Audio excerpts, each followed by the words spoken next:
조조에 인간한 순욱 이야기를 이어서 하겠습니다. 조조는 순욱을 사마로 삼았는데요. 사마라는 벼슬이 뭐냐 하면 군정을 다스리는 벼슬입니다. 전쟁에 함께 가서 종군하면서 책략을 짜는 역할이었죠. 이때부터 순욱의 활약이 시작되는 셈이었는데요. 순욱이 조조에게 인간할 때 진궁이 직장 선배로 먼저 있었습니다. 진궁은 다들 아시겠지만 조조가 막 거병했을 때부터 함께 했었다고 합니다. 순욱 들어오기 전에 책사진의 중심은 진궁이었죠. 이렇듯 신입사원 순욱은 진궁을 사수로 모시고 밑에서 일을 시작하게 되었는데요. 그러던 어느 날 연주에 큰일이 벌어지는데요. 대규모의 황건적이 연주를 약탈하러 왔던 것이죠. 황건적의 습격에 연주 백성들은 공포에 떨었는데요. 그 수가 무려 100만이었다는 설이 있습니다. 그런데 이게 참 말이 안 되는 게 그 당시 중국 인구로 봤을 때 100만이나 되는 황건적이 있을 수가 없거든요. 과장이 좀 섞여있는 표현이라고 볼 수 있을 것 같습니다. 그만큼 많은 수의 황건적이다 라고 이해하면 될 것 같아요. 황건적의 습격에 연주를 관리하던 연주자사 유대는 전사하는데요. 그의 죽음으로 연주를 총괄하던 리더가 사라진 셈이었죠.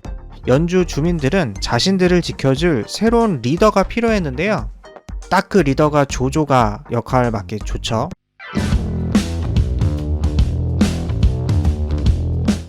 이때 진궁의 활약이 펼쳐집니다. 그는 연주의 유력 호족들을 찾아다니면서 조조를 연주목으로 지지하도록 설득하러 다녔죠. 황건적의 위기 앞에 강력한 조조군은 딱 걸맞는 리더였죠. 당시 연주에는 진류태수를 맡고 있던 장막이 있었는데요. 장막과 조조 그리고 원소 이렇게 셋은 서로가 친한 사이였죠. 장막은 조조가 연주목이 되려 하자 그를 지지합니다. 이리하여 많은 사람들의 추대를 받은 조조는 더욱 힘이 나는데요. 그는 의욕적으로 황건적을 퇴치합니다. 조조의 군사력은 전국구급이니까 황건적 따위는 곧 금방 처치해버리죠. 많은 황건적들이 후일 조조의 정예병 청주병이 됩니다. 황건적이 연주에 쳐들어오고 연주자사가 죽어서 자리가 비게 되고 그의 후임으로 조조가 추대되고 황건적이 청주병이 되기까지 조조는 순식간에 작은 현의 태수에서 연주목이 되어 전국구 군웅으로 성장하죠. 참 이걸 보면은 리더가 되는 사람 운이 있는 것 같아요. 조조를 지원하던 원소는 조조가 연주목이 되자 그를 인정하는데요. 이것에는 내심 속셈이 있었죠. 조조가 남쪽을 맡는 사이에 후방을 든든히 하고 원소는 북쪽으로 세력을 넓히려고 했었죠. 세력을 충분히 넓힌 조조와 원소가 부딪히는 게 후일 관도대전이 됩니다. 그건 차후 일이고 지금은 일단 동맹관계가 되죠. 연주에는 조조를 예전부터 험담하던 변양이라는 사람이 있었는데요. 그는 오래전부터 조조의 안티였습니다. 그는 매일 조조를 비난하며 디스하기를 즐겨 했었죠. 조조가 연주목이 되자 그러한 변양을 가만 놔둘 리가 없었습니다. 변양을 처단하는 것뿐만 아니라 그의 가족까지 잡아들여서 멸족을 시켜버립니다. 조조의 잔인한 모습에 호족들은 분노하는데요. 가장 화가 났던 사람은 그를 연주목에 올린 진궁이었죠. 그는 조조의 잔인한 모습과 쪼잔한 모습에 질려버리게 됩니다.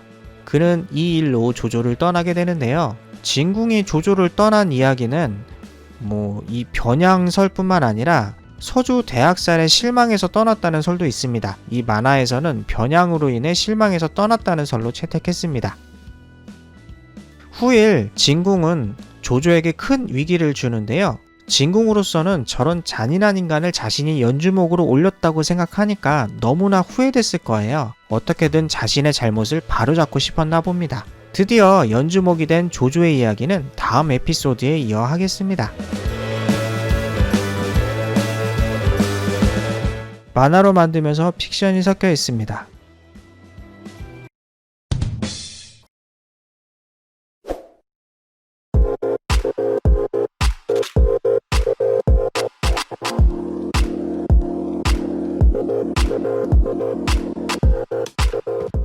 연주목으로 자리 잡은 조조.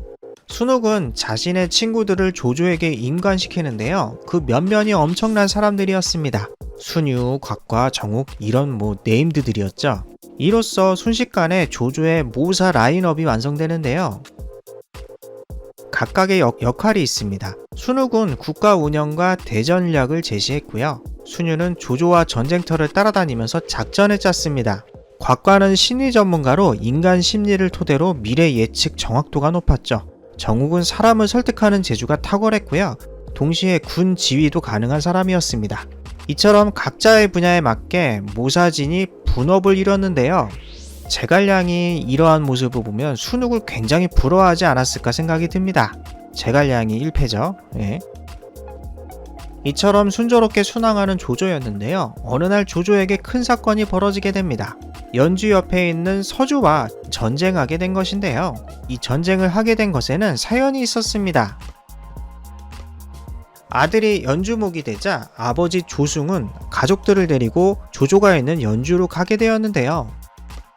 마침 서주를 지나가다 서주목 도겸이 호위병을 붙여주게 되었습니다. 참 미담으로 끝날 이야기였는데요. 그런데 그 호위병들이 조승의 보물을 보고 탐내어 가족을 살해하게 되었죠. 이 일로 인해서 조조의 아버지 조승은 죽게 되는데요. 호의를 보였는데 이게 악의가 되어버린 거죠. 곧 조조와 도겸은 전쟁 상태가 됩니다. 조조 입장에서는 아버지를 죽인 원순이 응징해야겠다고 생각했을 테고요. 도겸 입장에서는 나는 호의를 베푼 거라고 억울하다고 이야기했을 것 같아요. 이 이야기를 처음 들었을 때 드는 생각이 강력한 군사력을 가진 조조가 아버지 죽음을 명분 삼아서 약한 서주의 도겸을 쳐들어온 것이 아닐까 이런 생각이 드는데요. 우리는 삼국지의 결말을 알고 있고 조조가 패자가 되는 것을 알고 있으니까 이런 스토리가 아닐까 예측하는 거죠. 그런데 사실상 당시 서주와 연주의 국력에는 엄청난 차이가 있었는데요. 이 지도를 보면 서주와 연주의 땅 크기부터 차이가 엄청나게 있습니다. 인구가 100만이 넘는 대도시를 가진 서주였는데요. 또한 인자한 도겸의 모습과는 달리 정사에서 도겸은 능력 있는 서주의 군웅이었답니다. 이러하니 서주의 도겸과 맞붙게 된 조조는 필사의 각오로 전쟁을 나서야 했답니다. 그는 자신이 이번 전쟁에서 죽을지 모른다며 친구 장막에게 가족을 맡겼는데요. 의리와 협의를 중시하는 장막은 흔쾌히 수락합니다. 또한 서주로 전쟁을 나서면서 연주의 관리를 순욱에게 맡기는데요. 이번 일처럼 순욱은 조조가 전쟁터에 나가면 수도를 관리하는 역할을 앞으로도 하게 됩니다. 이처럼 순욱은 조조가 없는 연주를 잘 관리하고 있었는데요. 어느 날 순욱에게 전령이 찾아와 급히 보고를 올립니다. 그 보고 내용은 순욱에게 굉장히 충격적인 내용이었는데요. 조조가 서주에서 대학살을 벌이고 있다는 소식이었죠. 이른바 서주대학살 사건인데요. 순욱은 서주대학살 당시 연주를 지키고 있었기 때문에 대학살과는 연관이 없었는데요. 서주대학살을 벌이는 조조를 보고 큰 걱정을 합니다. 근데 그의 걱정은 현실로 나타나게 되는데요. 그 무렵 누군가 연주에서 음모를 꾸미고 있었죠. 글은 바로 정체를 모두 아시겠지만 다음 편에 자세히 말씀드리겠습니다. 만화로 만들면서 픽션이 섞여 있습니다. 제 이야기가 재밌었다면 좋아요와 구독 부탁드립니다.